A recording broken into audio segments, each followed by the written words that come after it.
Hmm. Maintenant, on va passer sur comment créer un module numérique de surface, un module numérique de terrain et un module numérique normalisé de surface. Donc, comme vous le savez, un modèle numérique d'élévation, c'est une représentation 3D de la surface terrestre et c'est un terme général.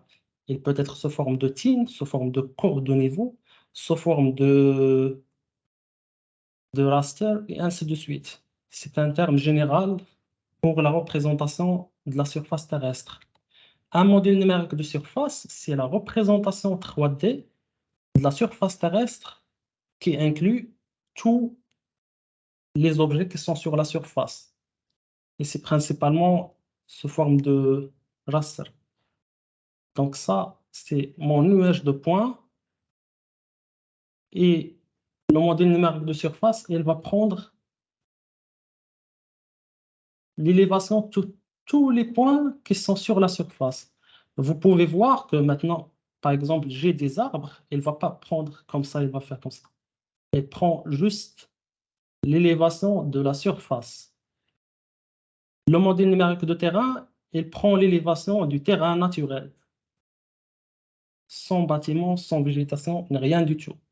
Donc, il prend seulement l'élévation du terrain. Un modèle numérique normalisé, c'est la différence entre les deux. La différence entre ça et ça.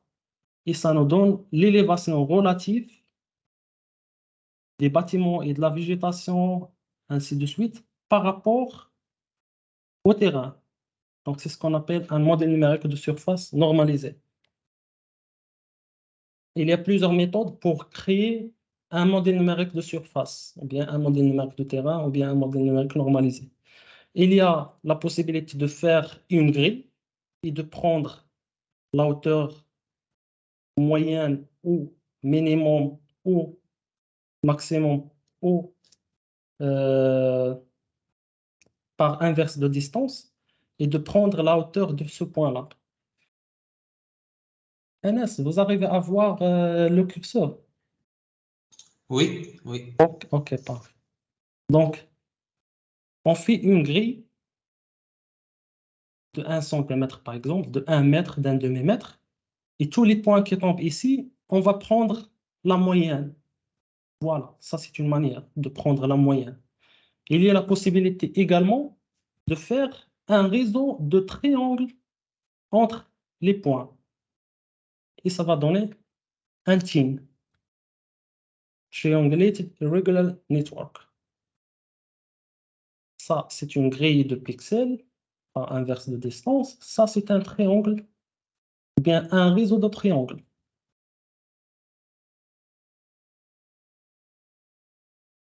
Bon, vous avez votre nuage de points. On va le voir top view, c'est-à-dire d'en haut. On va créer une grille. Ça, ce sont les centres de ma grille. Et on va calculer la hauteur de chaque centre de notre grille. Donc, soit prendre la moyenne, soit prendre le minimum, soit prendre le maximum de la hauteur, soit faire une moyenne pondérée par rapport à rapport à la distance. Donc, ça, c'est une section de mon nuage de points. Ça, c'est la grille verticale. Donc, on a fait une grille horizontale et il y a tous ces points-là, par exemple, qui tombent dans une cellule. Est-ce qu'on va prendre la hauteur la plus élevée, la, le minimum, le moyen, la moyenne, ou bien faire une moyenne pondérée? Donc, soit on prend le minimum de chaque cellule, soit on prend le maximum de chaque cellule. Par exemple, ce point-là, c'est le maximum. Ici, dans cette cellule, c'est ce point-là qui est le maximum. Ou bien, on prend la moyenne des deux. Et en général, on fait ce qu'on appelle EDW, c'est-à-dire la moyenne pondérée par rapport à la distance au centre de notre cellule. Donc, je vais vous montrer très rapidement comment faire sur QGIS.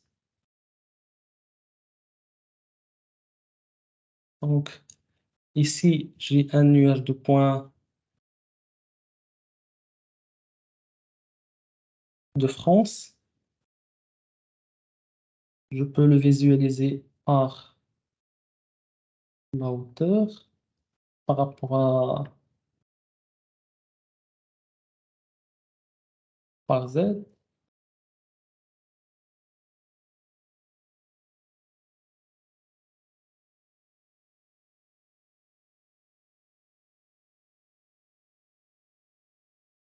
Je peux activer l'ombrage, juste pour voir. Donc, pour créer un modèle numérique de surface, il faut aller dans Export Raster, cliquer sur Export Raster, et vous avez la possibilité d'introduire votre nuage de points, de choisir l'attribut. Moi, je serais intéressé par Z, de choisir la résolution de votre raster, de choisir la taille de votre tuile, parce que c'est un traitement en parallèle. Et dans la partie filter, c'est la partie qui nous intéresse.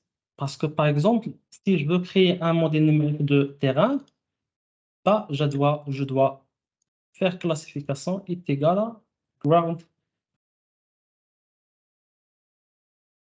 Puisque pour le moment, je suis intéressé par un modèle numérique de surface, je vais faire annuler et je vais garder tout mon nuage de points. Je vais faire save.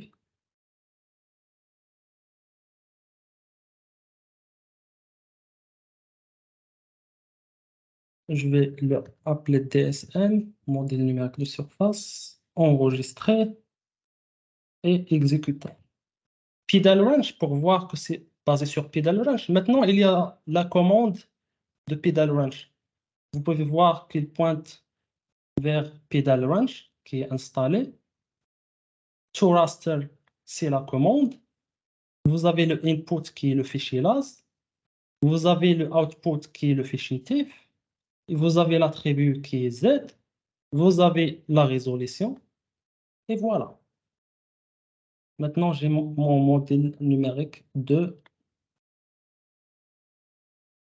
surface.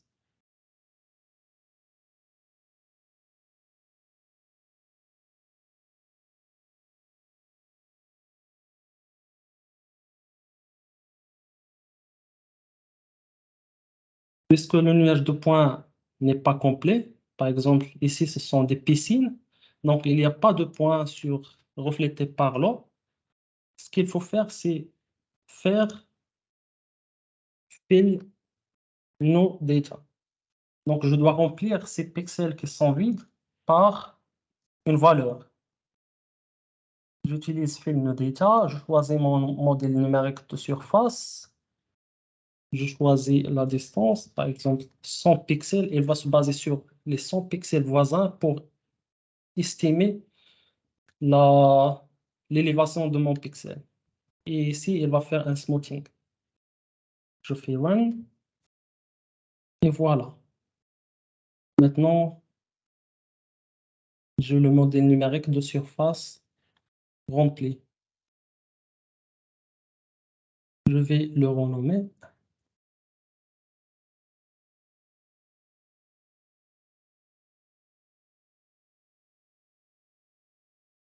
Je vais maintenant créer un modèle numérique de terrain. Et ce que je vais faire, c'est que je vais prendre mon nuage de points, je choisis l'attribut, je choisis la résolution, mais dans filtrage, je vais filtrer seulement la classe du sol. La classe du sol, c'est la classe numéro 2. Je fais OK et je fais... Bon, je vais sauvegarder mon fichier ETN. Je fais run.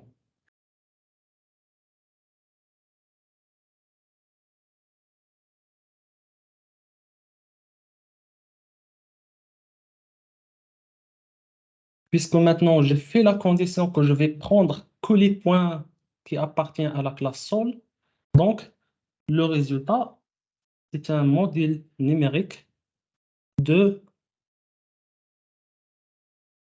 terrain. Il a pris seulement la classe sol et il a fait une rasterisation. Je vais faire la même chose, faire no data.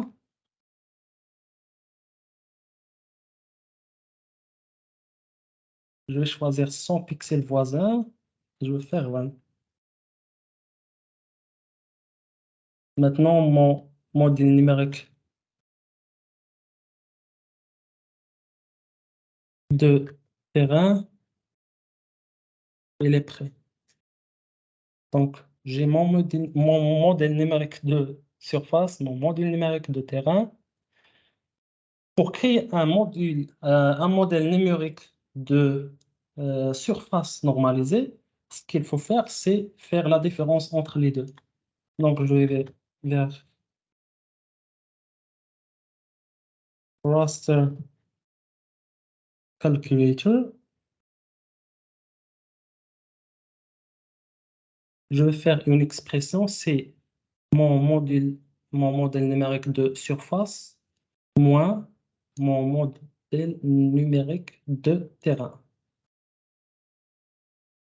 Le cell size, il va le choisir 0.5 puisque c'est la même résolution. Je vais choisir le système de coordonnées et je vais enregistrer mon modèle numérique de surface normalisé. Puis je fais... Bon, il faut quand même faire l'étendue de votre choix. Par exemple, ici, je suis intéressé par la même étendue que les deux rasters. Donc, je fais clic.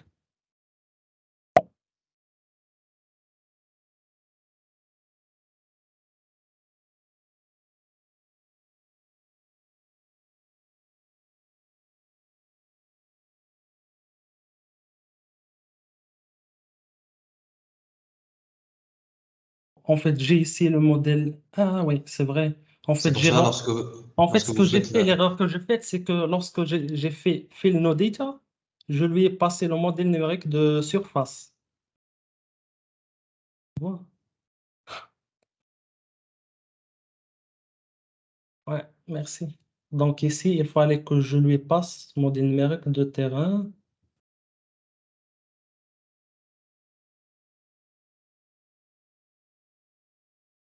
Voilà. Maintenant, ça doit marcher. Merci. Euh, Raster Calculator.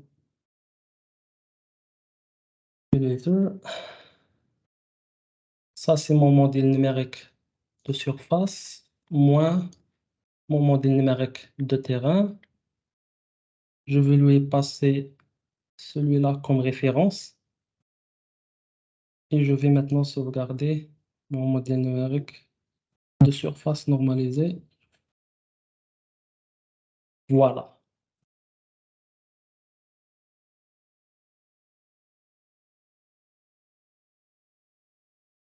Donc, ça, c'est le modèle numérique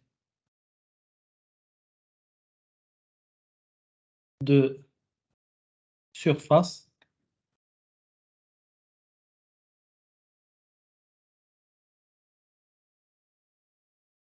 Ça, c'est le modèle numérique de terrain.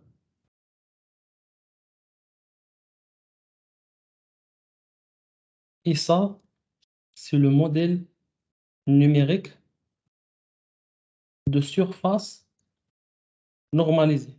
Et vous pouvez voir que, par exemple, le sol, il a presque la même valeur, moins 0,4, mais normalement, c'est 0. Et tout ça, c'est les hauteurs des bâtiments et de la végétation. Pour un rendu plus réalistique, ce qu'on peut faire, c'est installer un plugin qui s'appelle Terrain Shading. Donc, dans Plugin Manage Terrain Shading installé, je l'ai déjà. Et dans Shadow Depth, vous pouvez choisir le modèle numérique de surface normalisée, choisir la direction du soleil et la hauteur du soleil. Et je vais faire Run.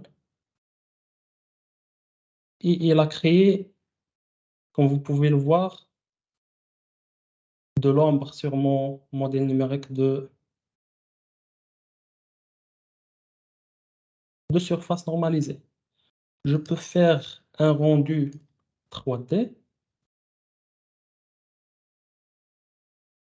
Vous avez votre modèle numérique de surface normalisée, mais il est plat. Donc, ce qu'il faut faire, c'est aller dans les paramètres, configurer, terrain, et il faut choisir modèle numérique d'élévation et choisir modèle numérique de surface normalisée. Choisir également la résolution. Je vais choisir 1080 et cliquer sur appliquer, puis OK. Maintenant, vous pouvez voir que j'ai mon modèle numérique de surface normalisé.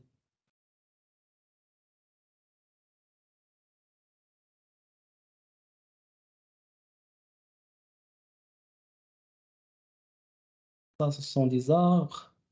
Ça, c'est des bâtiments. Ça, ce sont les bâtiments les plus élevés. Donc, voilà. Il était programmé que je vous montre d'autres choses dans les modèles numériques de surface, mais il faut juste savoir que pour créer un modèle numérique de surface, vous avez l'option de exporter sous forme de raster. Cette option, elle utilise le IDW, mais aussi vous avez la possibilité de faire tout ce traitement que je viens de faire, mais avec des TIN, Triangulated Irregular Network. Et c'est presque la même chose, le même processus.